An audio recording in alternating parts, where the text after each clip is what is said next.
गांव में एक भूतिया खंडहर था। उस खंडहर के पास एक कुआं था। उस कुएं में एक चुड़ैल रहती थी। वह बहुत डरावनी थी। उसका खौफ 7 गांव तक था। जो भी उस खंडहर के पास से गुजरता था, वह चुड़ैल उसे सुरीली आवाज निकालकर अपनी तरफ आकर्षित करती थी।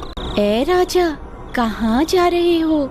इधर आओ ना, मैं कब से तुम्हारा इंतजार कर रही हूँ। देखो, मैंने तुम्हारे लिए स्वादिष्ट भोजन भी बनाया है। जरा मेरे पास तो आओ। अरे वाह, ये औरत कौन है जो मुझे राजा बोलकर पुकार रही है? और इसने तो स्वादिष्ट भोजन भी बनाया हुआ है। आज तो मजा ही आ गया। मेरी बीवी ने तो मुझे कभी इतने प्यार से बुलाया ही नहीं। चलो जरा देख कर आते हैं। फिर वह नासमझ उस चुड़ैल के बहकावे में आकर उस खंडहर की तरफ चला जाता है। अरे तुम कहाँ हो? देखो, तुम्हारा राजा आ गया। मेरी रानी, तुम कहाँ हो? तुम्हें मुझसे छुपने की जरूरत नहीं है।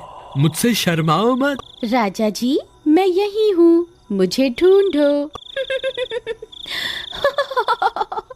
मुझे ढूंढ के दिखाओ, मैं तो यहाँ हूँ। फिर वह गांव वाला उसकी आवाज का पीछा करता है और उस कुएं के पास पहुंच जाता है। अरे राजा जी, इधर उधर क्या देख रहे हैं? मैं तो यहाँ हूँ। अरे यार, ये आवाज तो यहीं से आ रही है, लेकिन ये औरत दिखाई क्यों नहीं दे रही? अरे मेरी रानी, तुम कहाँ हो? देखो, मैं आ गया। अब मेरे सामने आ जाओ। देखो, मैं यहाँ नीचे छुपी हुई हूँ, मुझे ढूंढो। आवाज तो इसी कुएं से आ रही है। लगता है ये इसी कुएं में छुपी हुई है। धप्पा! देखो, मैंने तुम्हें ढूंढ लिया। फिर वह नासमझ उस कुएं में झांकने लगता है। तभी उस कुएं से एक खूनी पंजा बाहर निकलता है और उसकी गर्दन पकड़कर उसे नीचे की तरफ खींच लेता है। तुम कौन हो? मैं तो अपनी रानी की तलाश में यहाँ आया था। हे भगवान, मैं ये कहाँ फंस गया? मेरी तरफ देखो, मैं ही तो तुम्हारी रानी हूँ। नहीं, तुम तो कोई चुड़ैल लगती हो। अरे मुझ पे दया करो और मुझे जाने दो। मेरी बीवी घर पे मेरा इंतजार कर रही है। भगवान के लिए मुझे छोड़ दो। नहीं, तुम इतनी दूर से आए हो, खाना खा के जाना। अरे वाह, लगता है ये कोई अच्छी चुड़ैल है। मैं बेकार में ही घबरा रहा था।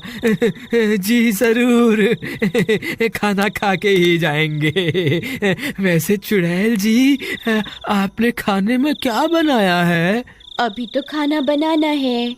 अच्छा, तो क्या प्याज काटने में आपकी मदद कर दूं? नहीं, उसकी क्या जरूरत है? यहाँ कोई गैस चूल्हा तो दिखाई नहीं दे रहा। आप खाना कैसे बनाएंगी? खाने को बनाने की क्या जरूरत है, ऐसे ही खा जाएंगे। अच्छा, वैसे आज खाने में है क्या? तुम्हारा सर।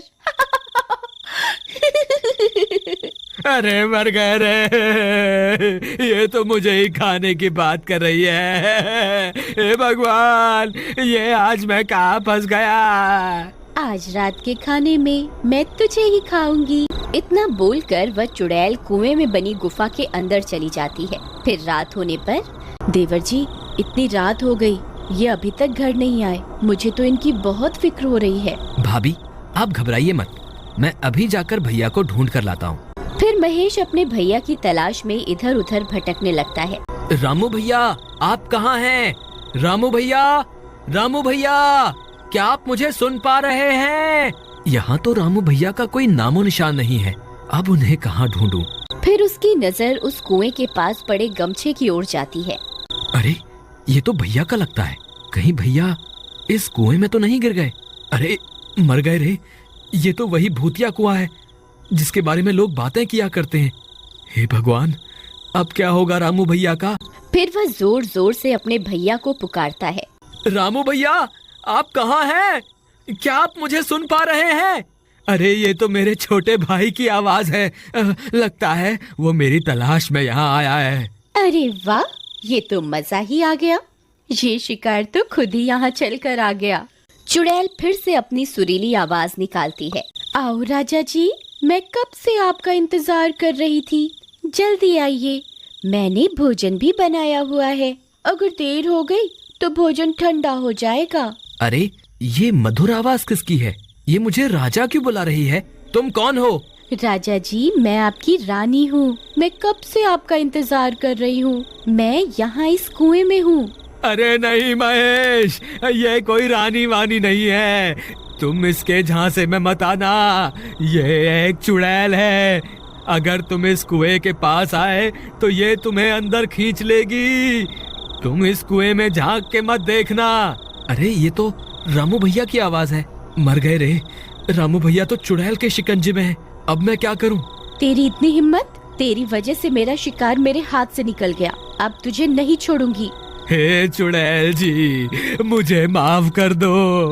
आगे से कभी ऐसी गलती नहीं होगी। मुझे माफ कर दो। मैंने जल्दी ही भैया को इस कुएं से बाहर नहीं निकाला तो ये चुड़ैल इन्हें जिंदा नहीं छोड़ेगी। मुझे कोई ना कोई तरकीब निकालनी होगी। अगर मुझे कोई रस्सी मिल जाए तो मैं उसे इस कुएं में डाल दूं, जिसकी मदद से भैया बाहर निकल जाएंगे। हे भगवान, यहाँ तो ऐसी कोई भी चीज नहीं है जिसकी मदद से भैया इस कुएं से बाहर आ सके। फिर वह इधर उधर ढूंढने लगता है। तब उसे एक टूटा हुआ पेड़ दिखाई देता है। ये टूटा हुआ पेड़ मेरे काम आ सकता है। अगर मैं इसे इस कुएं में डाल दूं तो भैया इसकी मदद से ऊपर आ सकते हैं। फिर वह उस पेड़ को उठाता है और कुएं में डाल देता है। रामू भैया, आप इस पेड़ की मदद से ऊपर आ जाइए।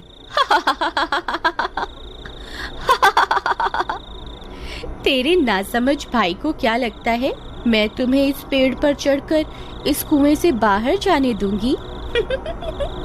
कितना नासमझ है तुम्हारा भाई। कोई फायदा नहीं है महेश।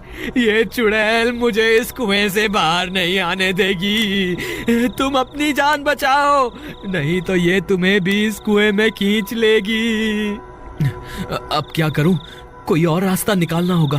फिर वह मदद मांगने के लिए आगे की ओर चल पड़ता है। थोड़ी दूर जाने पर उसकी नजर पास में लगे पेड़ पर जाती है। उस पेड़ के नीचे हनुमान जी की मूर्ति रखी होती है। वह उस मूर्ति को देखकर खुश हो जाता है। फिर वह भागता हुआ उस पेड़ की तरफ जाता है। हे महाबली हनुमान, आपसे बड़ा बलवान इस सृष्टि में कोई नहीं है। अब बस आपका ही सहारा है। कृपा करके मेरी मदद कीजिए। फिर इतना बोलकर वह मूर्ति को वहां से उठाता है और अपने साथ लेकर उस कुएं की ओर चल देता है। वहीं दूसरी तरफ महेश के आने की वजह से चुड़ैल परेशान हो जाती है। तुझे छोड़कर मैंने गलती कर दी। तुझे तो उसी वक्त खा लेना चाहिए था। बस अब बहुत हो गया। अब मैं तुझे नहीं छोड़ूंगी। तभी महेश वहां पहुंच जाता है। बोलो महाबली हनुमान की जय। बोलो महाबली हनुमान की जय। हे चुड़ैल, मैं अपने भाई को यहाँ से ले जाए बिना नहीं जाऊंगा। मैं नीचे आ रहा हूँ। अगर तुझ में हिम्मत है तो मुझे रोक के दिखा। तेरी इतनी हिम्मत? रुक, तुझे अभी मजा चखाती हूँ। तभी चुड़ैल अपने पंजे को कुएं से बाहर निकालकर महेश को पकड़ने की कोशिश करती है। तभी महेश हनुमान जी की मूर्ति को आगे कर देता है और वह चुड़ैल महेश की जगह हनुमान जी की मूर्ति को अपने साथ कुएं में ले जाती है। तभी उस मूर्ति में से बहुत तेज प्रकाश निकलता है। चुड़ैल उस रोशनी को बर्दाश्त नहीं कर पाती। अरे मर गई, ये मैंने क्या कर दिया? ये रोशनी तो मुझसे बर्दाश्त ही नहीं हो रही है। हे महाबली हनुमान, मुझे माफ कर दो। मैं आगे से किसी इंसान को नहीं सताऊंगी। हे भगवान, मुझे माफ कर दो। फिर चुड़ैल उस तेज रोशनी को बर्दाश्त नहीं कर पाती और जलकर राख हो जाती है। महाबली हनुमान की जय। महाबली हनुमान की जय। भैया, आप ठीक तो है ना? हाँ महेश, मैं ठीक हूँ। भैया, आप इस पेड़ को पकड़कर इस कुएं से बाहर आ जाइए। फिर रामू कुएं से बाहर आ जाता है और दोनों भाई एक दूसरे से मिलकर बहुत खुश हो जाते हैं। फिर वे दोनों हनुमान जी की मूर्ति को अपने साथ लेकर अपने घर की ओर चल देते हैं। बुराई के आगे हमेशा अच्छाई की जीत होती है। हनुमान की जय।